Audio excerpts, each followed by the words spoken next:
സാമൂഹിക പ്രവർത്തകനായ ബിജു പത്മനാഭന്റെ ചികിത്സയ്ക്കായി സഹായ സമിതി രൂപീകരിച്ചു. മുണ്ടംവേലി സ്വദേശിയും സാമൂഹിക പ്രവർത്തകനുമായ ബിജു പത്മനാഭന്റെ തുടർ ചികിത്സയ്ക്കായി ബിജു പത്മനാഭൻ ചികിത്സാ സഹായ സമിതി രൂപീകരിച്ചു. സമിതിയുടെ ആഭിമുഖ്യത്തിൽ നടത്തുന്ന ലുങ്കി ചാലഞ്ച് കൂപ്പൺ വിതരണോദ്ഘാടനം മൂലംകുഴി ആരിക്കാട് ശ്രീരാമക്ഷേത്ര ഹാളിൽ KPCC സെക്രട്ടറി തമ്പി സുബ്രഹ്മണ്യം നിർവഹിച്ചു. അങ്ങനെ നിരവധി ചടങ്ങുകൾ നമ്മൾ ഏറ്റെടുത്തിട്ടുണ്ട്. ബിരിയാണി ചടങ്ങ് ഏറ്റെടുത്തിട്ടുണ്ട്, ലുങ്കി ചടങ്ങ് ഏറ്റെടുത്തിട്ടുണ്ട്, പായസ ചടങ്ങ് ഏറ്റെടുത്തിട്ടുണ്ട്. നമ്മുടെ കൂട്ടായ്മ ഏറ്റെടുത്ത ഒരു ചടങ്ങുകളും ഇന്ന് വരെയും നമുക്ക് പാണി പോയിട്ടില്ല. അതെല്ലാം നമ്മുടെ വിജയത്തിലേക്ക് നമുക്ക് കൃത്യമായ തുക കണ്ടെത്തി എത്തിച്ചു കൊടുക്കാൻ നമുക്ക് കഴിഞ്ഞിട്ടുണ്ട്.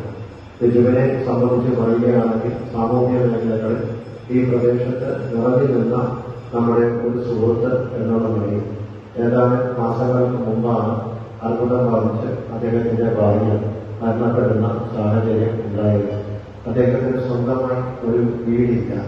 അച്ഛനോജിക്കാരെ നമുക്ക് സംബന്ധിച്ചറിയാം, ഏറ്റവും കൂടുതൽ സ്വന്തമായി വീടില്ലാത്തവരെക്കാട്ടി കൂടുതൽ വാടകക്കാരും പണയത്തിൽ ജീവിക്കുന്ന ആളുകളുടെയും വലിയ ഒരു മേഖല നിലനിൽക്കുമ്പോൾ ഭാര്യയ്ക്ക് വലിയൊരു ചികിത്സാ ചെലവ് കഴിഞ്ഞ ഘട്ടത്തിലാണ് അദ്ദേഹത്തിന് ഒരു മാരക രോഗം പിടിപെട്ട് ലക്ഷക്കണക്കിന് രൂപ ചികിത്സ ചെലവ് വന്ന് അദ്ദേഹവും ഒരു മകൾ മാത്രമാണ് വീട്ടിലുള്ളത്.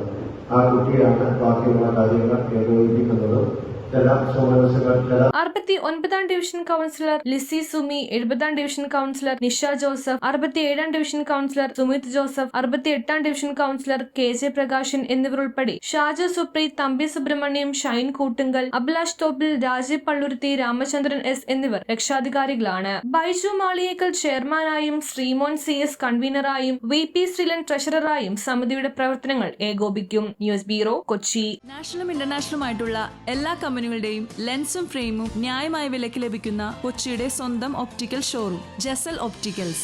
Jesal opticals, opposite TB hospital, Karivelippadi, Kochi.